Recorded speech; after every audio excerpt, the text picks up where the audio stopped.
तारदाळ येथील शिरकाई देवी यात्रेनिमित्त बैल पळवणे शर्यती उत्साहात।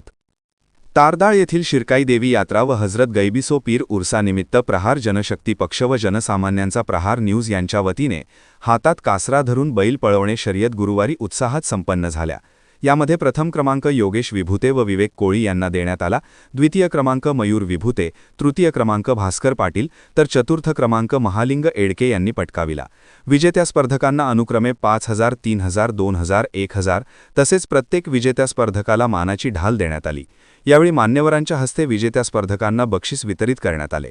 सदरच्या स्पर्धा ठाकरेनगर परिसरात पार पडल्या। यावेळी प्रहार जनशक्ती पक्ष व जनसामान्यांचा प्रहार न्यूज यांनी या स्पर्धेचे नेटके नियोजन केले होते।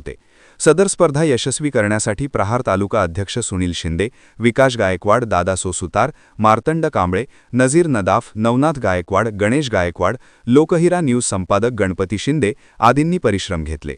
तर तारदाळ ग्रामपंचायत प्रसाद खोबरे, यासिन मुजावर, मृत्युंजय पाटील, प्रवीण पाटील, पवन शिंदे, सचिन पोवार, नयन कांबळे, नितीन खोचरे, आकाराम सामंत, सुनील पाटील, बबलू कोळी, सुकुमार कोळी आदींचे या कार्यक्रमास सहकार्य लाभले।